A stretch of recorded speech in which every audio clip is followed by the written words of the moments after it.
I am a French writer.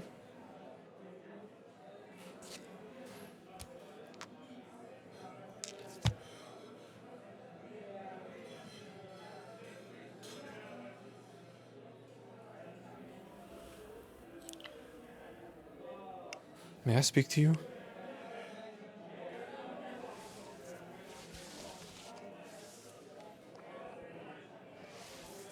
I am not a handsome man. Not by standard definitions. Poetic, aesthetic, or scientific in nature. I am too feminine, too asymmetrical, too wrong, I suppose.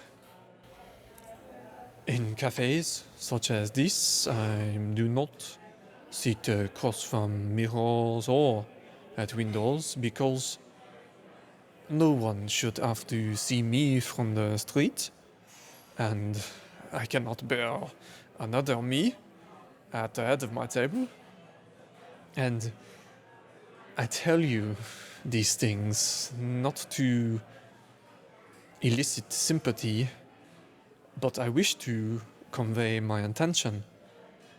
And I feel that this honest admission adds a good deal of weight to it. I want to say, I would like to sit across from you and see myself reflected in your eyes.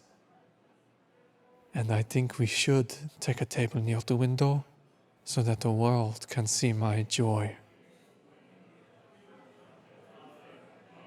Well, I'm afraid you have me at a loss. I am sorry. I believe at this point I know everything about you but your name. Andre. I am Alyssa. Sit, Andre.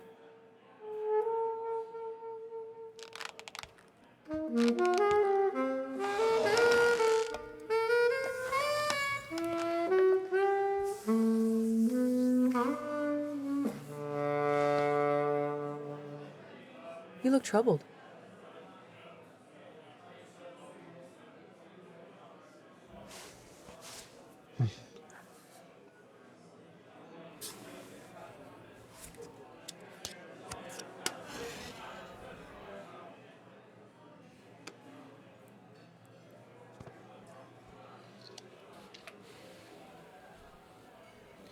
I would tell you to unburden yourself, but... well, you obviously do not need to be told to do that. I have been characterized as bold. I believe you do yourself a disservice. I do not refer to myself as bold. Others do. I was referring to your insistence that you are not handsome. At the right angle in a certain light, you could be quite the heartbreaker. That smile!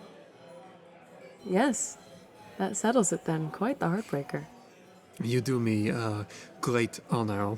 I hope not. I find completely honorable men to be quite boring. It is fine to have an honorable streak, but one must also have a tinge of the odorous, the obnoxious, and the insufferable in order to be truly interesting.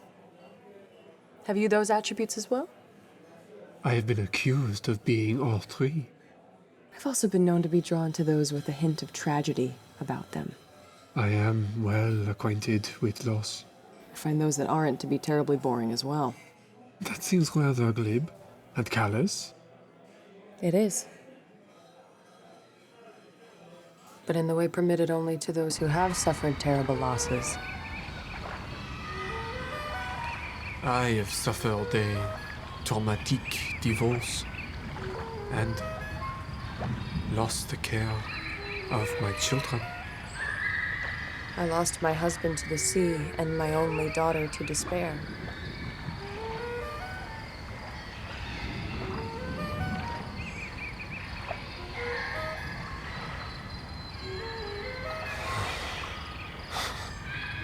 You win, I suppose.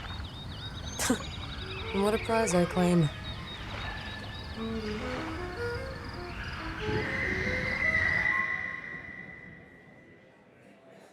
Have I overstayed my welcome? Quite the contrary.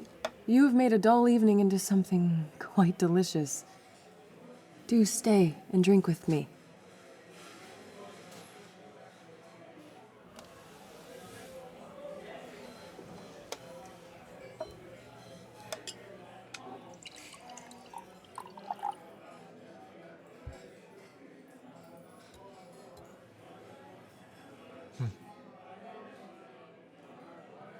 Did you purchase that entire bottle for yourself?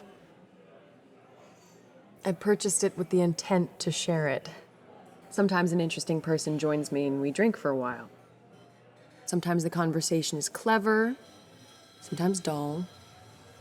Sometimes we end up back in my room, most times not. Does that shock you? Does what? My frankness. No. I am too preoccupied with calculating my odds. You're doing quite well for a man who does not consider himself to be particularly attractive. I make do with the tools afforded to me.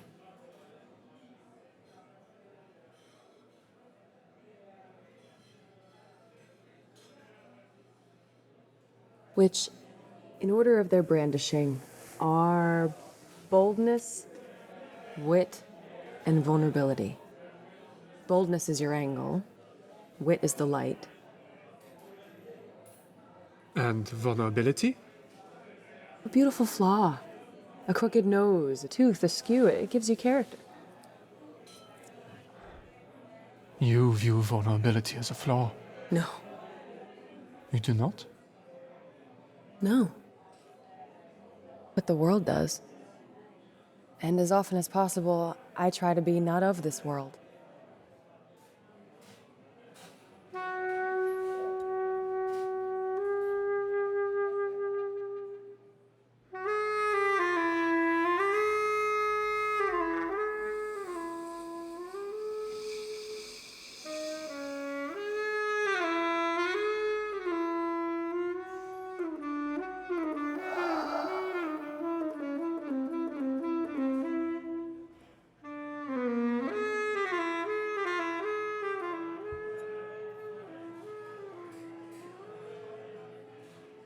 I fear that you could make me a better artist. I have no interest in that. None? I am only concerned with making me a better artist. I see. I am no one's muse. No, I do not want you to be my muse. I do not want you to inspire me. I want you to challenge me.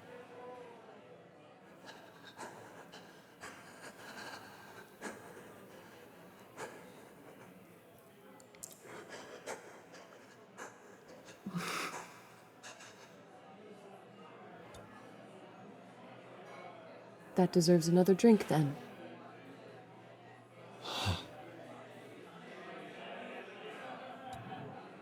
Thank you. I was beginning to lose my nerve there. You're doing fine.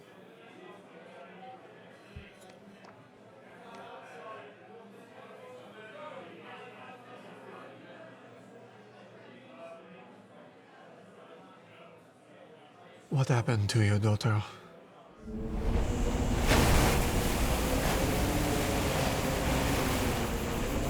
Let us not speak of the suicide of things. You think of your daughter as a thing?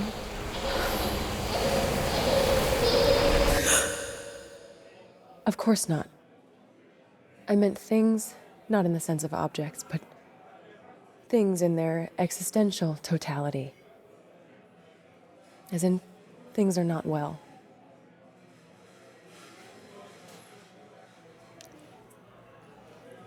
I am sorry.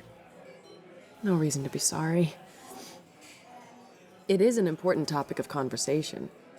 The will of the world to drown, but not here. Not now. It is a conversation best saved for late nights. Soft linens. Bodies propped up on elbows.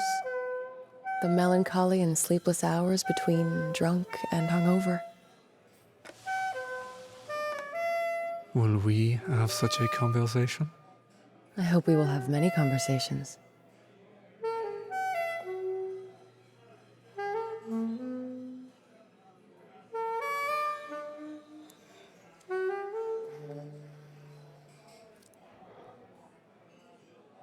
What type of conversation should we have now?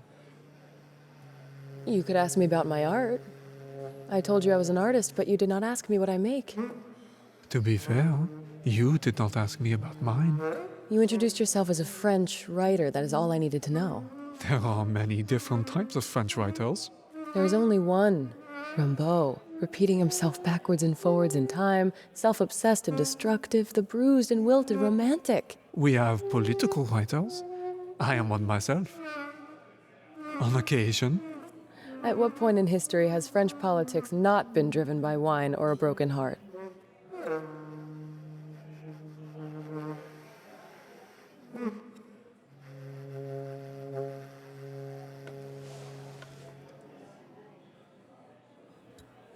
I cannot argue against that. So, I will simply ask, what kind of artist are you?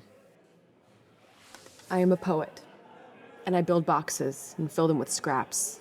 Cloth and bone, wire and paint. To what end? Does there have to be a point? To art?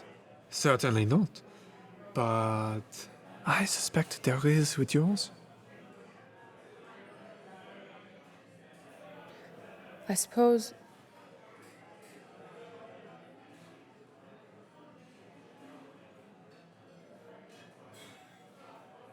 I just want to hold on to a moment.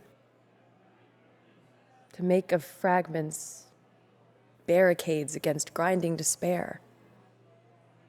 A resistance to the crawl of time. Little boxes to contain a world.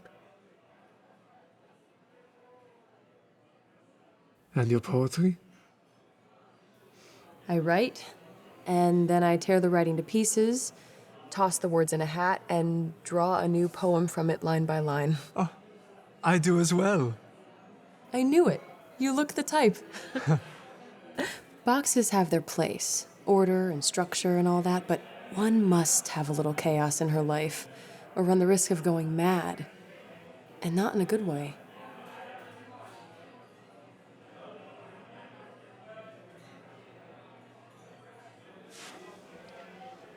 I have my hat.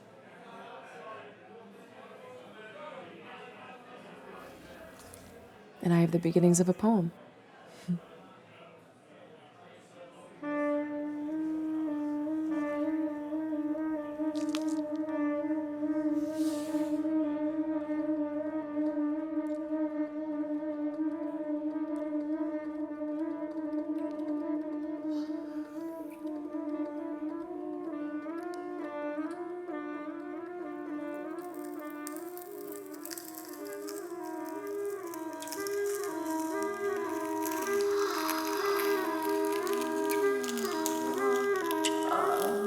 As my guest, you should draw first.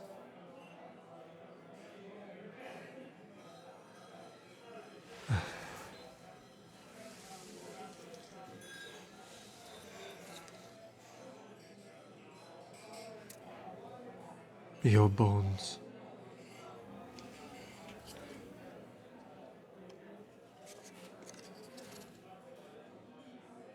Upon the sea.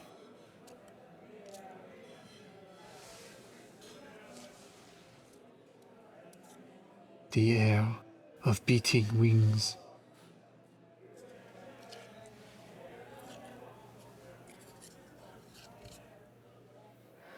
The woman with the sun in her belly.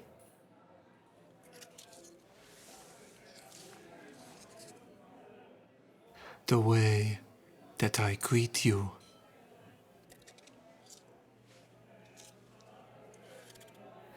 Seeking refuge from the prison of the sky.